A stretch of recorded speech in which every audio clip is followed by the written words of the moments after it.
Daddy, how did Mommy die? You'll know when you're older, buddy. His conversations with Dad about Mom always went like this, short and stark. Even at that age, he knew his dad was hiding something, but what it was, he never knew. An 8-year-old child's intuition could only extend so far. And then there were the rules, like how he was forbidden from stepping out of the balcony of their 12th floor apartment. Why? His dad knew that he was scared of heights, so he would never voluntarily do that himself. Yet his dad repeated this specific rule every day, like a ritual. His dad explained eventually, though, after much harassment from him, that he, as a baby, nearly fell to his demise, but for his dad catching him just in time. Close call it was. Still, gave him the chills every time he thought about it. His aunt, however, told him a completely different reason. She was his mom's sister, and she was always nice to him during the many days she came and stayed. She whispered to him that there was a hidden secret out there in the balcony, yet she never clarified what it was. So he never knew, because he never dared to violate the rule, of course. Nevertheless, here he was, for the first time as he knew it, standing on the balcony, clutching the railing, desperately trying not to look down. His dad had gone on a business trip, leaving his aunt to look after him. "Where's the secret, Auntie?" He blurted out the words, trembling as the night wind picked up strength. "It's on the railing, look," she said, and pointed at the cold metal. "Do you know how your mom died?" "No." "Suicide. She jumped from these railings." Nothing could have prepared him for this harsh truth. Shocked, he spun around, once again trying desperately not to look down at the ground that once was plastered with his mom's shattered body. That thought dizzied him, and he let go, fell backward. His aunt rushed towards to catch him. She held him tight in her arms. "My sweet sister," murmured his aunt, her eyes gleaming with tears, glassy and unfocused. "Your husband can no longer stop your wish, but you tried to accomplish. I will be the one to finish it for you. Brighten up, child. Remember, your mom only ever wanted the best for you. Me too."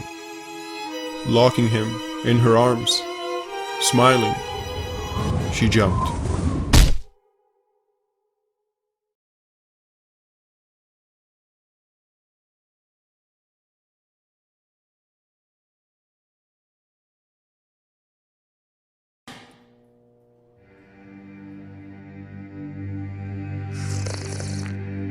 Thank you for making coffee," I say to my wife, even though it tastes horrible.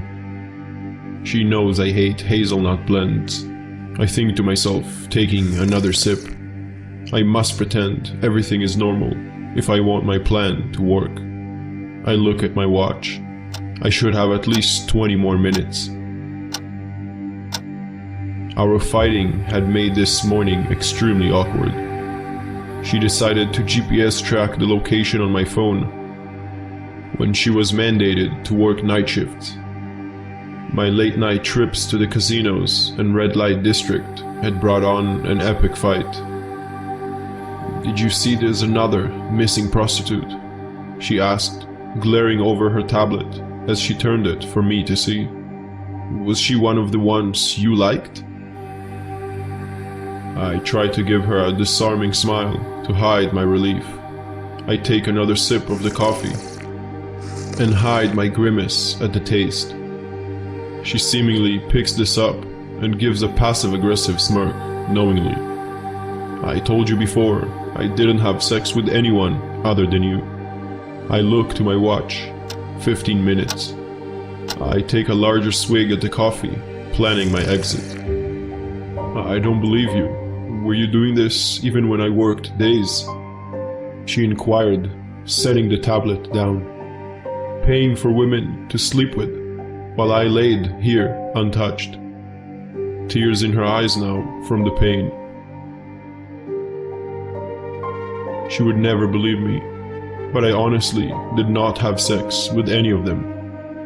Albeit I did touch them, binding them up and carving sections of their bodies off, torturing them as they were my wife.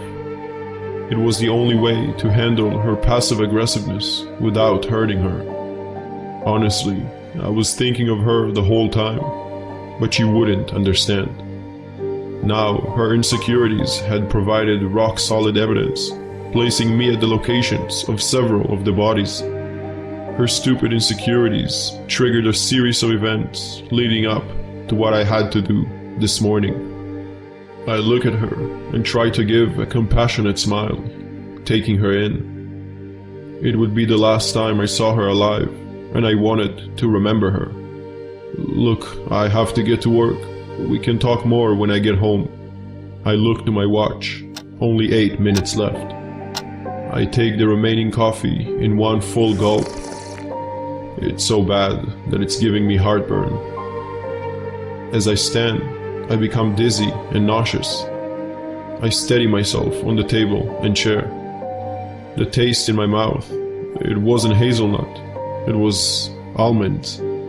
I look to my wife, holding back the vomit building in my throat. She's smiling. Oh dear. When I said my first 2 husbands left, I meant they left this world. Nobody cheats on me.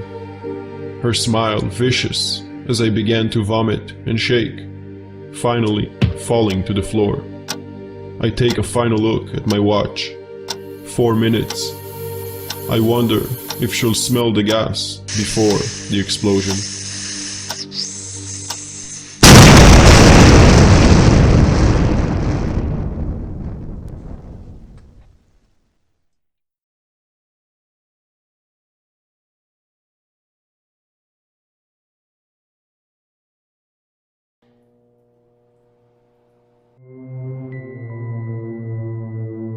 I found out what happened when I looked up from the cup of lukewarm coffee to see a familiar building on the screen of the break room television. A news ticker scrolling across the bottom of the broadcast to pump out a bold string of attention-grabbing words with a gruesome sense of urgency. It took only 2 for my stomach to drop and my heart to pound thickly in my chest and my head to swim with a sudden dizziness that struck me somewhere between stunned disbelief and incredible dread. Active shooter. Hey! A voice that sounded a million miles away clamped a hand on my shoulder. That's not where your wife works, is it? I wish I could say that the rest was a blur, but I remember it all with tormentous clarity. I remember the sound of my mug shattering on the floor. I remember how I gripped my keys so tightly as I ran through the parking garage that they bit into the flesh of my palm like metal teeth. I remember the angry blaring of car horns and the screeching sound of tires coming to halt while I surged through traffic with a complete lack of caution. The whole time, I never stopped calling her. I called so many times that each ring felt like a drill making its way through my skull, but she never answered. Not when my shaky hand dialed her number as I stood transfixed before the TV. Not when I tore free from the daze and raced to her office. And not when I pulled up to the wail of police sirens and red flash of ambulance lights. I saw her co-workers. Some were embracing, bloodstains blotched across their clothes, and shock etched to their faces as they wept, while the wounded were bandaged by paramedics or rushed away on stretchers. But I didn't see her. It took 15 years to build our marriage, and just one bullet to end it. In the days following her funeral, when the grief became so consuming that not even the sleeping pills helped, I decided to visit a coworker that was still hospitalized. My reasons were selfish. I had done nothing but obsessed what her final moments had been like, and wondered if he could tell me something, anything, that might answer the questions, leaving me lying awake at night in a bed that now felt cold and empty. "We were hiding in a closet," he whispered, visibly pained by each word, his body a labyrinth of tubes. She had a hand clamped over her mouth, and I held my breath, listening to the footsteps going up and down the office. I don't think he knew where we were. Finally, I heard the sound of a doorknob turning from across the room, like he was about to leave. And then what? His answer will haunt me forever. Her phone rang.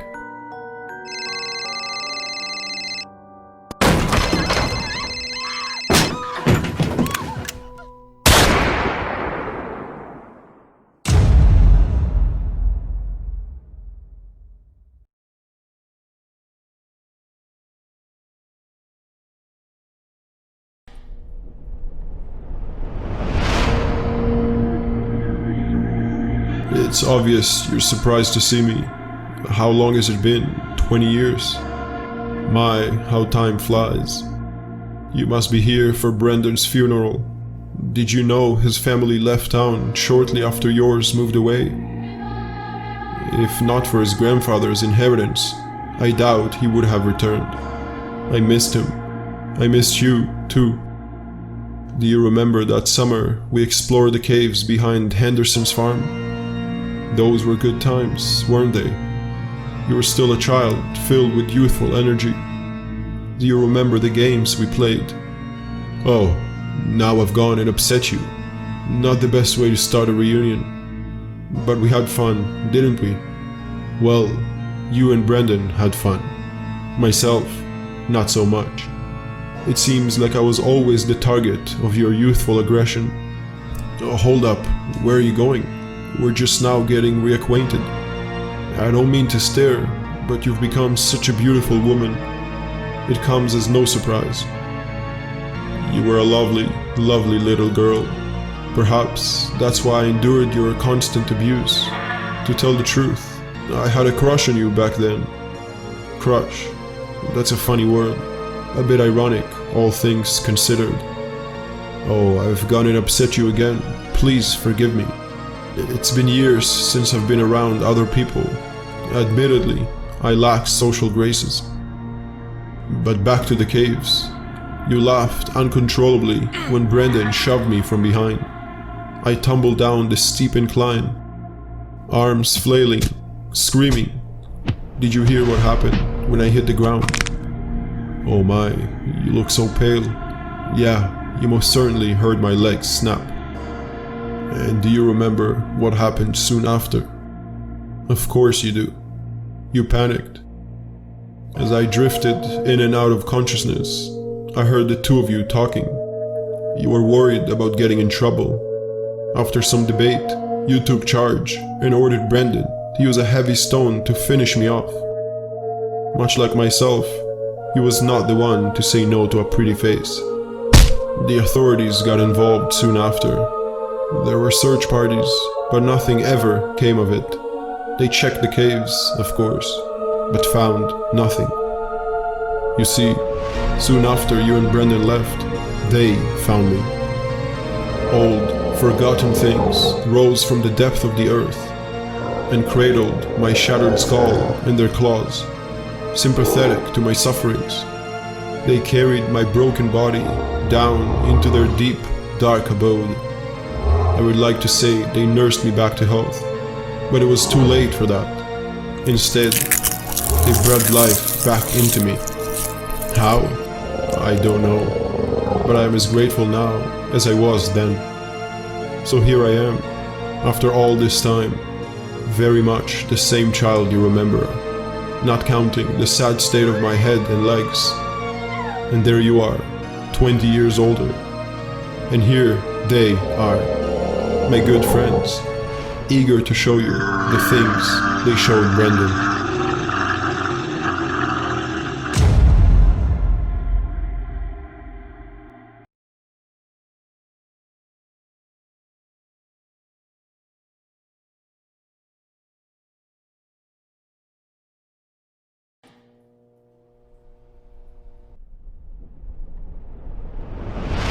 Enertech has announced its latest revolutionary product, the Workday chip. With this product, a person can go a whole workday and not even know it. It automatically initiates a sleep sequence in the user's brain, then controls their muscles so they can do their job while completely unconscious. All of a person's energy can now be put into the things that really matter. Hobbies, family, friends. They never have to think about work again, unless they're picking up their paycheck. Soon, this chip became a regular part of life. Some companies even started giving it out for free to employees. It was a win-win. The companies got more efficient workers, and the employees no longer had the stress of a job. You could hardly even tell a person was unconscious. The chip recognizes patterns and could converse, just like its user would. For a while, this seemed like the perfect system.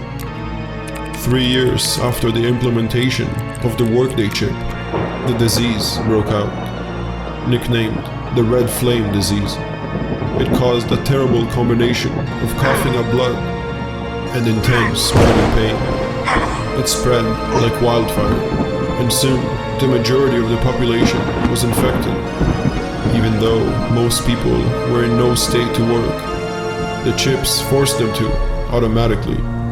There was no off switch, and it was able to pick locks or break down doors in order to get its user to work. In the end, it didn't matter if a person had the chip or not. Everyone ended up dead. From the moment you first coughed up blood, you had mere days to live. The disease didn't discriminate between old and young. Every single person eventually succumbed. It all happened so quickly that most bodies never even got taken care of. They were just left in their homes to rot away. Now, roaming the streets are corpses, doing nothing but going through the motions as they were ghosts. Dead baristas try to ask customers that don't exist for their order, but some no longer have tongues. Shriveled hands work in factories to produce gadgets for nobody. Businessmen look before crossing the streets on their way to work, but no longer have their eyes. These ghost-like beings are stuck in a strange purgatory. They are dead, but not at peace. Watching over these ghosts are the CEOs, the top 1%. They live in the elaborate bunkers and clink glasses, laughing about how they will never have to pay another worker again.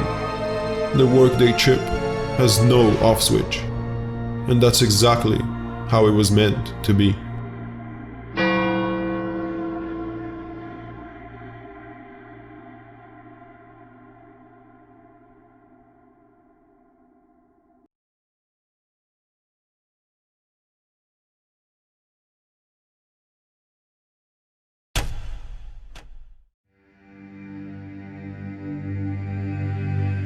I remember when the wife would call me outside to watch the sunset with her. It wasn't much for me, but it must have meant a whole lot for her. We would sit outside, have some tea, watch the dogs run around the yard. It was alright. Lately, the sun hasn't been coming up. Some kind of a problem with the orbit or Earth's axis, I'm not really sure. An extinction-level cosmic phenomenon, they called it. The way I figure it, it ain't too much to worry about. The NASA guy on the TV said that what's happening is impossible, so there has to be some kind of an outside intervention. Too much for me to really understand what's going on. I've lived my life, come what may. My wife and I decided to sit out on the porch. There ain't no sun, but we can always just enjoy the outdoors, right? I sat next to her on the bench, and I covered us up with a nice homemade quilt. Weren't long before she was out like a light. Figured I'd rest my eyes a bit too, seeing as how I'm already here. It got cold real quick. I woke up shivering, could barely move my fingers. I looked over at the missus. She wasn't moving. When I looked off out into the sky, I could see it.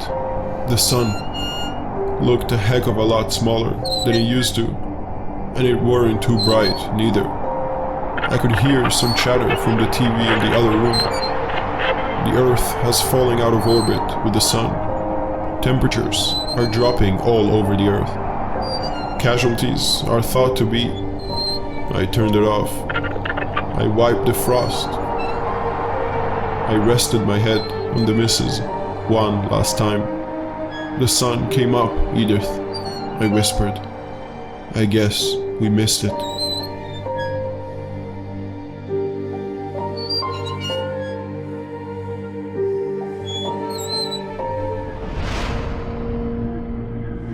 It all started with the pull. One moment, New York was full of people, hurrying to work and talking on their cell phones. And the next, poof, all the noise stopped. The streets were empty. Everyone had just vanished into thin air. Without anyone to pilot them, airplanes fell from the sky. Cars and trains and buses crashed. Fires started in buildings and parks. With the fire department unavailable and the nation in absolute confusion, they'd continued to burn through most of New York City. It'd take days to put them out. Of course, after that was taken care of, questions were asked. The government would launch an investigation into the event, an attempt at finding the 19.49 million victims. Nothing ever came out of it. The poll left no bodies, no evidence. Families mourned. Speculations ran rampant on the news. Conspiracy theories were passed around, but eventually the world started to move on. Then, the push. An opposing force, or maybe a complementary one. It doesn't really matter what it was.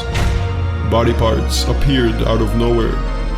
Heads were found throughout the Oregon wilderness, impaled on tree limbs and floating down streams. Toes and fingers were expelled from hollowed-out trunks and holes. Flowers bloomed, opening up to reveal human eyes. Questions were asked, sure, but nobody had any answers.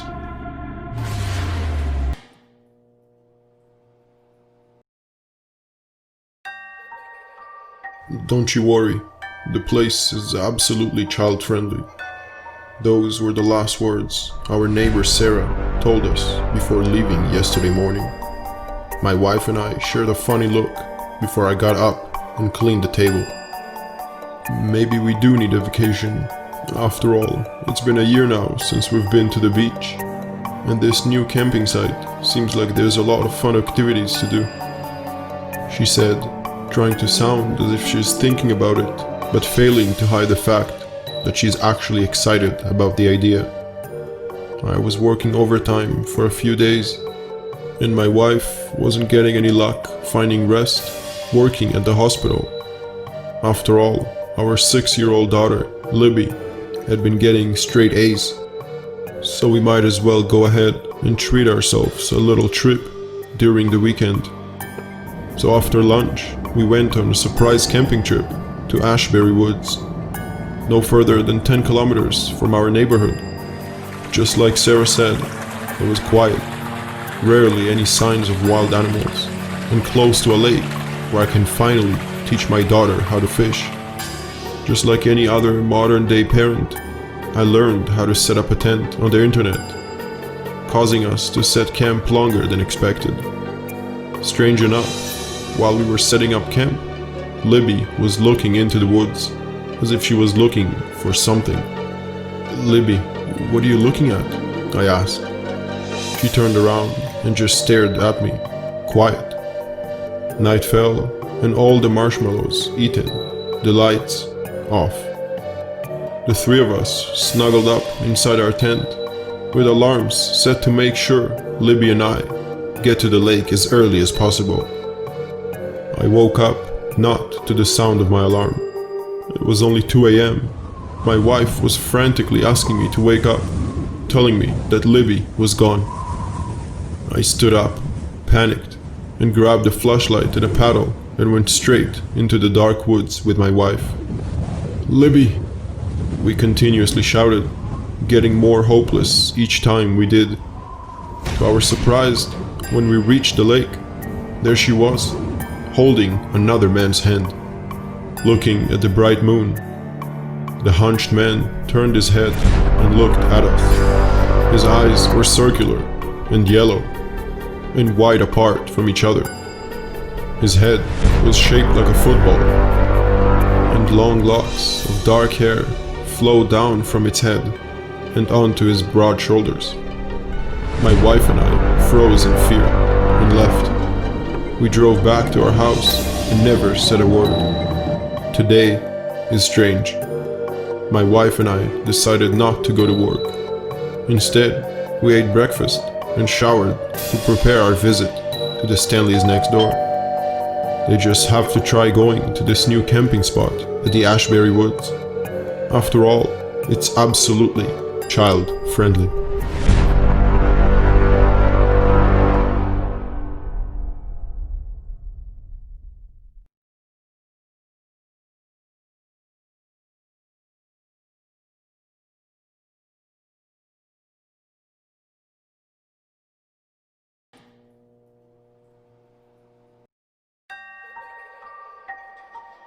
James and I have always collected bones. Be it cat or mouse, we would collect its remains, clean them up, and present them in little glass cases. We're a pretty good team and had been collecting for a while, racking up nearly 37 complete sets. As James was picking up a dead bird he found in the backyard, he turned to me with a sad look on his childish face. "You know, Dad, I really wish Mom was here. You always told me she was the reason we started collecting." He paused for a second to look at the bird in his hand. I wonder what she would think. I walked towards him, dropping to one knee and placing a hand on his shoulder.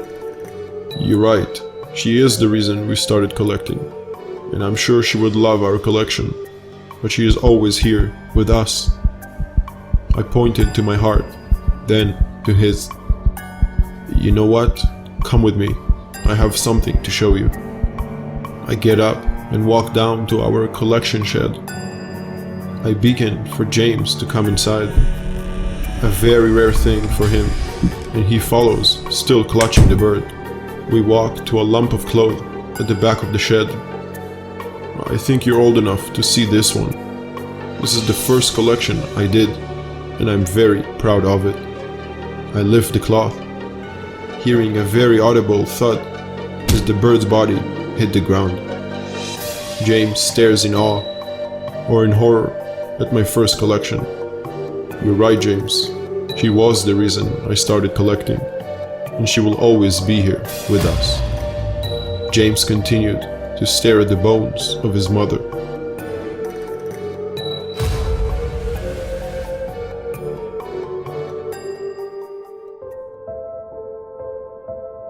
"I'm the mother of a picky eater. He's 2 years old and one of the most well-behaved kids I know. But whatever I find at the store never seemed to satisfy my little man. I've put up with it for a long time, but it gets old real quick. The cashier at the local corner store knows me by name. He even jokes about my son being an insatiable black hole. All I could muster was a small choking laugh because of course it's funny to someone on the outside. Their child isn't as stubborn as a mule. I tried everything. Play noises didn't help, or at least they don't now. He used to glow over the thought of applesauce on a spoon plane, but at some point it changed. Making a game out of the chicken nuggets didn't help either. More than once I have tried offering an incentive of ice cream, but it was very clear I was talking to a brick wall. He just sat there in his high chair, refusing to cooperate in the slightest. I am not the kind of parents that stands for this type of behavior, so I eventually decided to do what my parents would have done. The rule is, he'll have to sit at the table until he eats. I thought the hunger strike would surely last a few hours, but at the end of the day, there he sat with his untouched plate. I didn't enjoy it, but I told him to eat or sleep at the table for the night. When I woke the next morning, flies covered his leftover meal, and still he sat.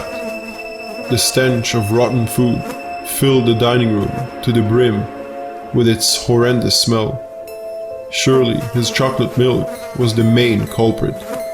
A wave of my hand shooted most of the flying bugs away from the plate, but one just flew up and landed on his cloudy eyeball without a blink. I really had to admire his commitment. I guess he learned it from me.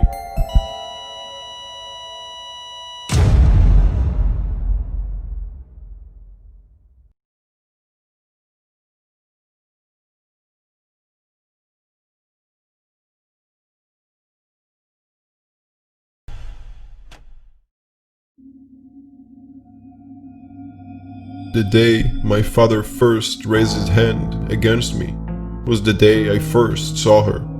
Long, pale hair, deep dark eyes, and a grey dress.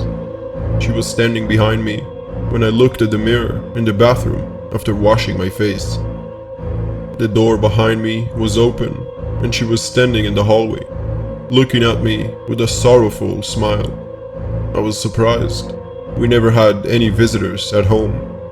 When I turned around, she was gone. I saw her more often after that, always in a mirror, a small distance away from me. I was scared at first, because she only came when I had been crying. I tried avoiding mirrors, but then I would see her in the reflection of a window or some polished surface. Over time, I got used to her. I had tried talking to her, and she seemed to understand me. But she never answered. She became my friend in the darkness. She was the one who listened to me when no one else would. She offered me smiles with sad eyes, and I stopped feeling so alone.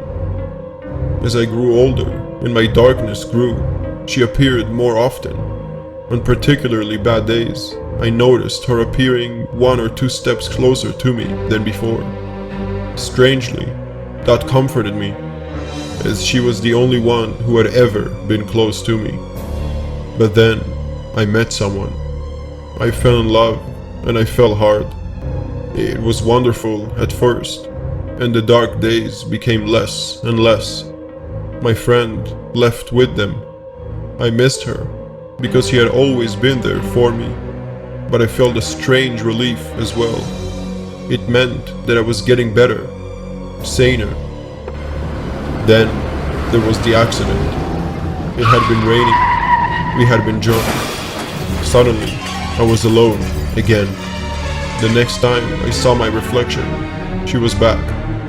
She stayed with me every day after that.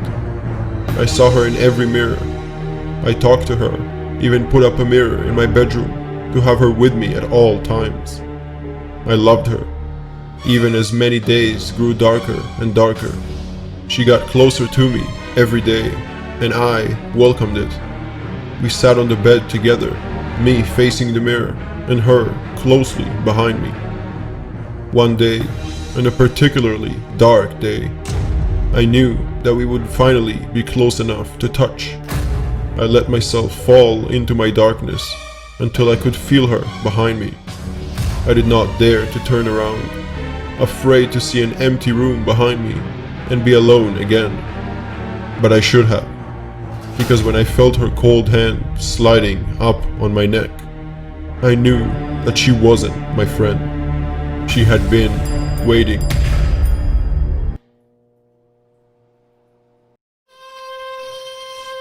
There's an email address that lets you decide how you want to die. Nobody knows how it works. Nobody knows why it's there, but it is there. It works simply. All you have to do is send how you wish to die, and your wish will be granted within 5 days. You don't need to be specific. You don't need to put anything extra. You don't even need to put your info. They know. And once you send it, there is no turning back. Did you wish to die from a stabbing? Did you wish to die a hero? Did you wish to die something inappropriate? Your wish will be granted. People die in their own beds from a hooded figure stabbing them to death. People die saving others from fires. People die doing something inappropriate.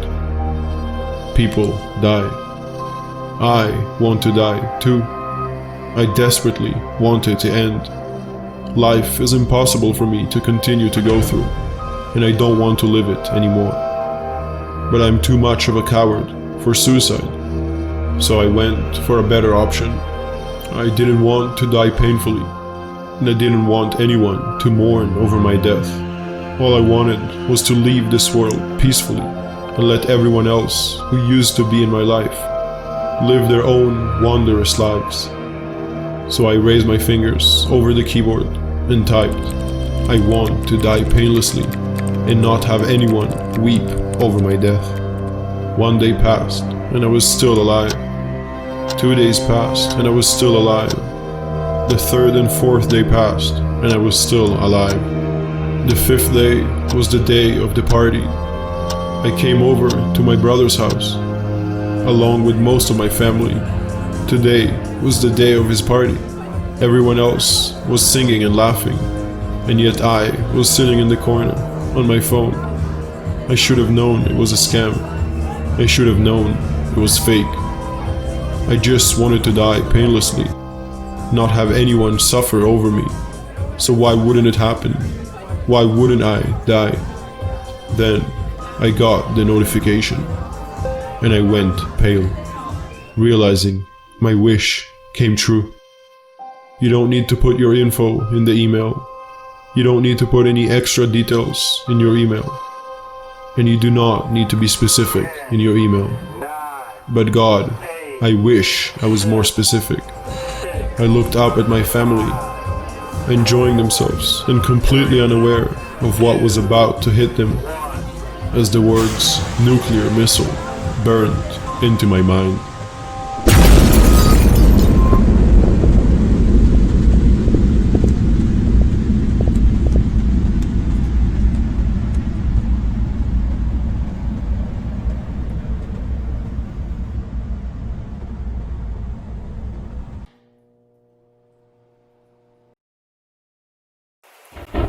I know the day you die. It's a gift I've always had, and it's nothing personal either. I can do it to pretty much anyone. Ever since I was an infant, I could tell just by looking, staring right past someone's eyes and deep into their future. The date sort of just appears in my mind, with the spontaneity of an idea or forgotten memory. And it's always accurate too, even if I tell them. I don't tell them anymore. I'll get to the point, I suppose. I know you've read the court case numerous times, so I'll spare most of the details. My whole life I've been laying low, in terms of employment, jobs with minimal interaction, sanitation in small offices, that sort of thing. The less people I have to look at, the better. I'd been employed at the local school for a few months, and even though 1,000 kids come in and out of that place every day, I had become pretty good at keeping my eyeline low, sticking to work after school hours. That was until the emergency fire assembly. 1,000 kids all lined up outside on the concrete. I tried my best to avoid eye contact, mind you, but I'm only a man. I saw one kid would die in about a week and felt a pang of guilt. But what could I do? And then, well, the kid behind him was going to die on the same day. I assume it was a coincidence, or maybe they'd both pass in the same accident. I avert my eyeline, and you wouldn't believe it. 1,000 kids, all set to die on the exact same day. I've never seen anything like this, so you understand I had to do something. Anything. Maybe calling in a fake bomb threat the day beforehand wasn't the most rational thing to do, but it got the kids out of school, and that's what mattered. I thought it mattered. Damn it. I thought I was doing the right thing. You know the rest. 26 roadside accidents, all dead. 55 dead in unrelated gas fires. Over 600 suicides, all dead. On the day I had foreseen. The universe correcting my mistakes. I am not even sure what you found me guilty of, Your Honor, but I know it all seems very suspicious. This story of mine isn't exactly common. Hell, I'm writing this for myself. You probably think it's all bullshit, which is why I'm going to prove it's not. June 16th, Your Honor. June 16th is the day your daughter is going to die. I saw her briefly before the case began. You can do all you want to fix it, to keep her safe. Lock her in an empty room all day. It won't matter. The will of the universe is unknowable, and I guess I am only its prophet, trying to clear my name.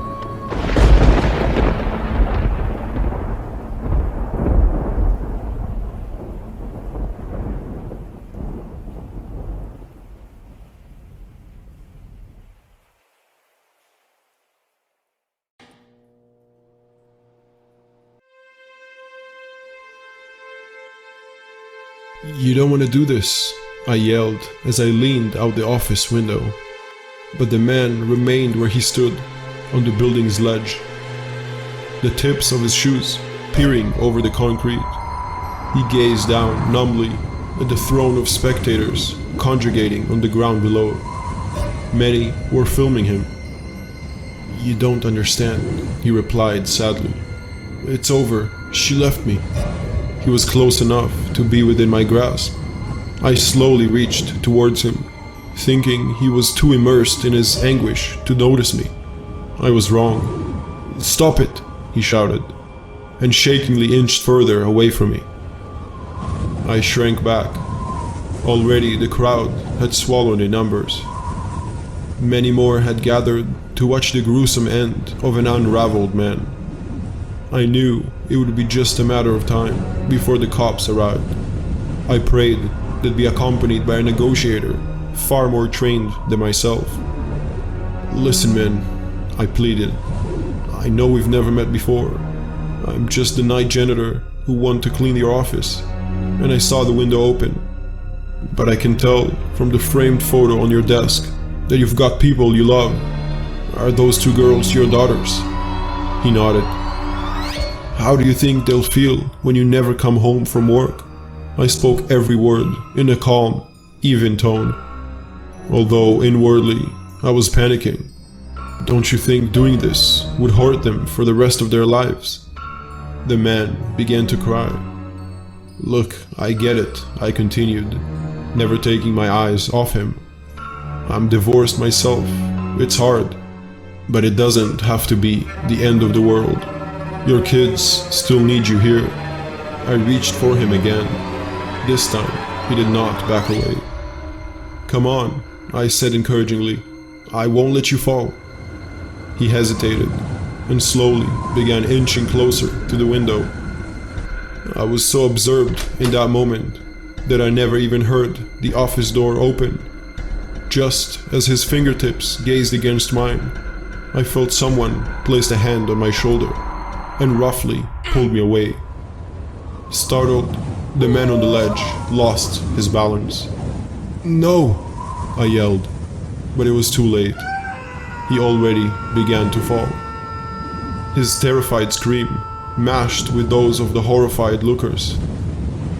I'll never forget the pulpy sound of his body hitting the ground. I turned around and locked eyes with the cop. Tears streamed down my face. "Why did you do that?" I demanded, my voice trembling with grief and rage. "I had him." He shook his head solemnly. "No, you didn't. Last night, he climbed onto the ledge of another building and threatened to jump. A man fell to his death, trying to save him." An unsettling sense of confusion washed over me. "I don't understand." "You weren't going to pull him back inside through the window," the cop replied gravely. "He was going to pull you out of it."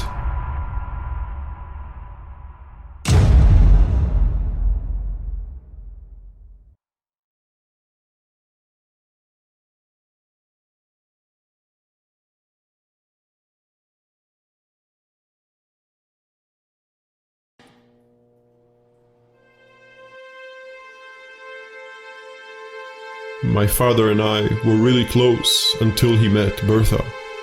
Once they got married, I became their enemy. Bertha was extremely abusive. She was particularly obsessed about my weight. With my mother out of the picture, I was hopeless. "You are deformed," she would say. So I left as soon as I turned 18. I never saw my father again. He never knew I joined the military. He was not there when I got married or when I graduated college. I don't even think he looked for me.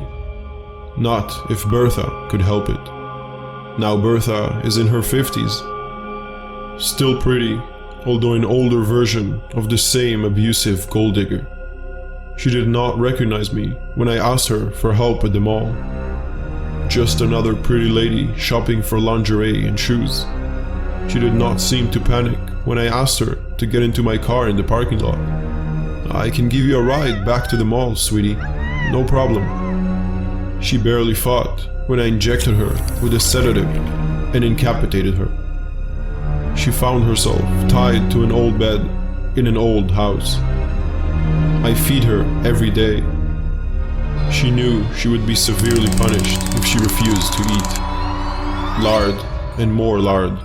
Eat or be punished. After a few months, my dad's stress got to him and he had a heart attack. Some say he died of a broken heart. I made sure people in this town gossiped about Bertha and how she left him for another man. I keep feeding Bertha every day. She was feisty at the beginning, but after a while, she started to shut down.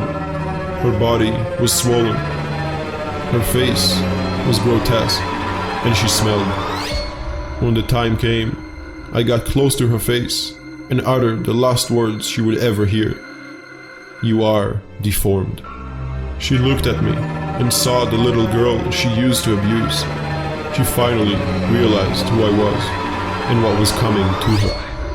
After I strangled her, I poured chemicals on top of her body, covered her with plastic bags and construction debris.